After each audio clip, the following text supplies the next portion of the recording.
Africa has been described by President of the African Development Bank, Mr. Akiwumi Additional, as a royal bride in the world today.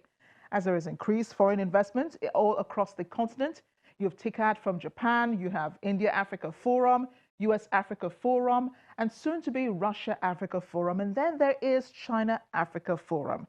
Speaking of which, China does have more investments on the continent than any other Asian nation.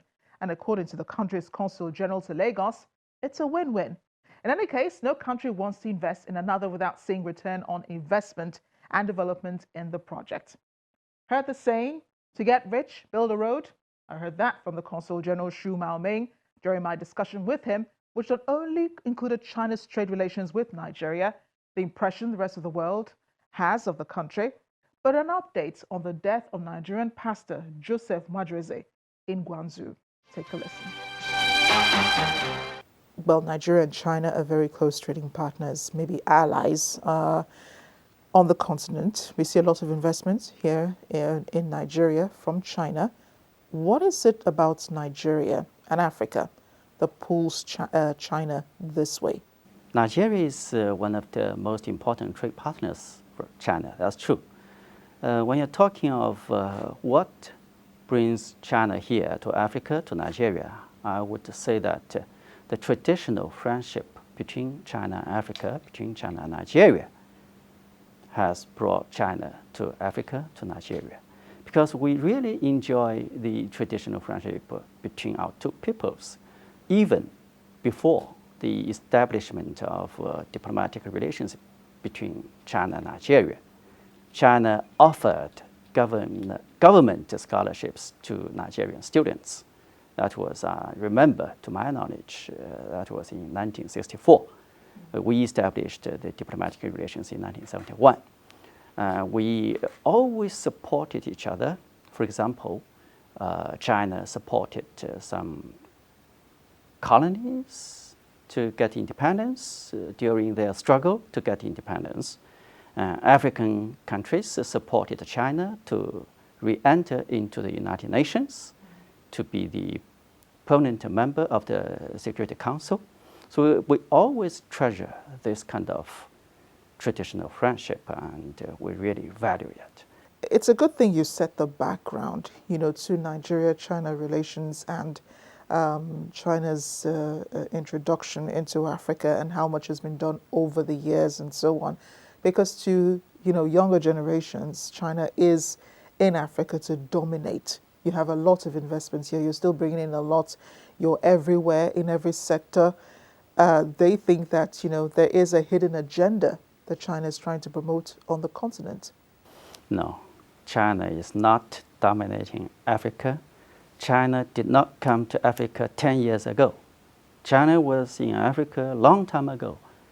And China, when we had the economic relations, we don't do anything to dominate the certain country. We are helping the countries. Of course, we benefit from the economic cooperation. We do the economic cooperation under the principle of a win-win.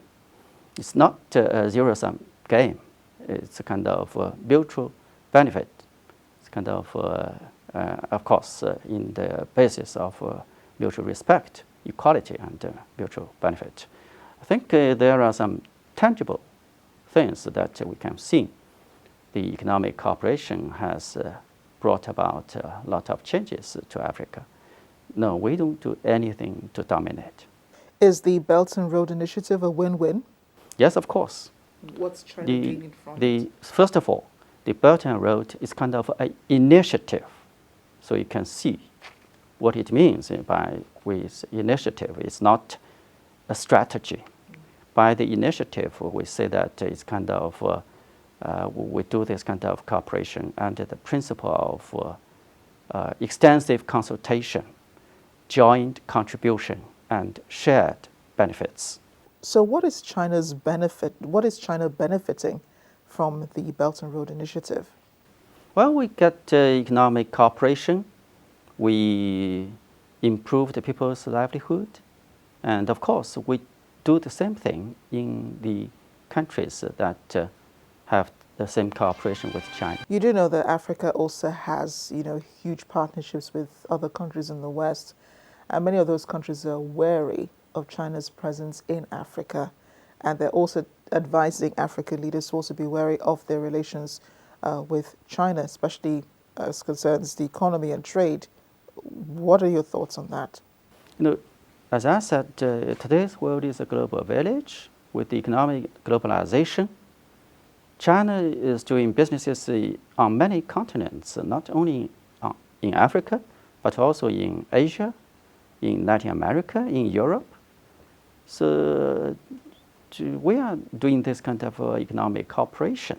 A lot is being said about the economic relations that China has with Nigeria and with other African countries, but not much is said about the diplomatic relations. You might want to talk a bit more about that. Yes, since I came to Nigeria at the end of May, I've noticed that some people raised concern or raised complaints. Actually, from the point of the Consulate General, we have improved our service. We have set up the visa application center, and that will, of course, definitely provide facilitation and convenience to the Nigeria applicants. So China and Nigeria sharing good ties with each other, but you see China having worked towards lifting millions out of poverty in just a few years. Nigeria also has opportunities to do that, but is still struggling with basic indicators like infrastructure, technology, and so on. What do you think is holding Nigeria and Africa back from really developing? Well, I think I don't comment on what is holding Africa or Nigeria, but I can introduce what we are doing to lift people out of poverty. First of all, the Chinese government attaches great importance to this issue. The leadership of the Chinese government, they are really paying much attention to improve the people's livelihood. Number two, the Chinese government has structures to handle this problem. From each and every level of the government, we have a particular organization who is dealing with poverty alleviation. And of course, we have staff to do the job. Not much is said about diplomatic relations, the issuance of visas, reciprocity for Nigerians, and there have been complaints, though, that China is not reciprocating this hospitality that Nigerians have given to the Chinese. Some say, it's more difficult getting a visa to China, a residence permit, and so on. Actually, the Chinese government has a very good policy towards the residence permits. Before, we didn't issue this kind of thing, but from maybe 10 or 15 years ago, we learned from some other countries. We issued the permanent residence cards to foreigners, but of course, you have to go through some procedures. You have to apply for it. Not everybody is qualified for that, but if you have good reason, if you have good service, if you have good management, those kind of things, you can get it. And I'm also asking this question because some Nigerians, especially in Guangdong province, have complained that their residence permits are not being renewed, and they're not being able to bring their families over to China. But here in Nigeria, I also heard a lot of complaint about the residence permit. I think we are doing things based on the reciprocal, diplomacy.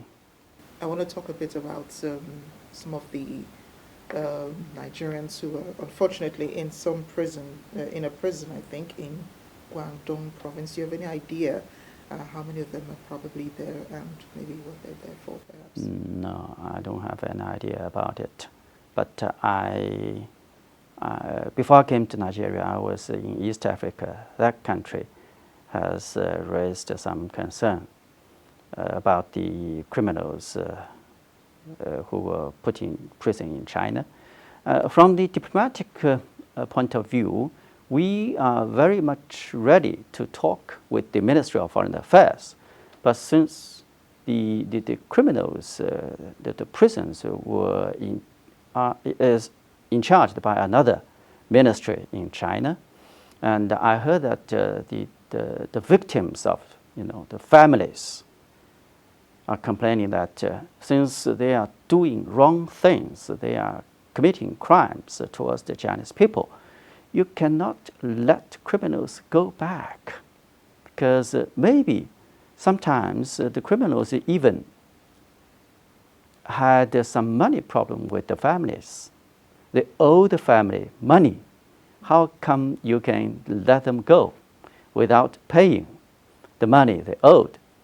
So the families do have a lot of complaints, and the families sometimes they have loss of lives. There was the story of a Nigerian, Joseph Majize, who died right before security agents in China. Now, the Chinese government says it was a heart attack, but to his family, there was much more going on, than China is letting on, concerning the issues surrounding his death. What's the update on that? First of all, I'm very sorry to hear that he is dead. I want to express my condolences to the family. My thoughts are with them.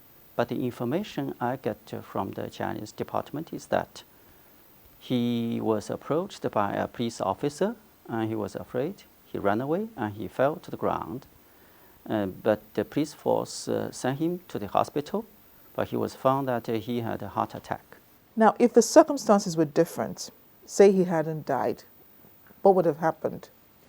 Well, as a consulate here in Lagos, we always require the Chinese community to abide by the local laws, to observe the customs of the local society, and to do good things to the local people.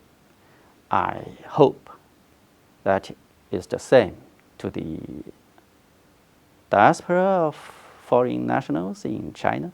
China has succeeded in bringing millions out of poverty, and you seem to have done that with a strategy, an economic strategy that countries like Nigeria and other African countries are still yet to latch on to. It seems more difficult for African countries to develop, and I don't know, there's more dependence on aid and so on. There's problems of leadership and all of that. When it comes to realizing indicators that help us, to grow, how did China do it, and what can we learn from, China's process? In China, we have a saying, to get rich, build a road first. So in China, in the past several decades, particularly in the past 30 or 40 years, we have finished building a lot of high-speed rails, highways, to reach a lot of corners in the country. So the people, the local villages, really benefit from the railway that is reachable to other places.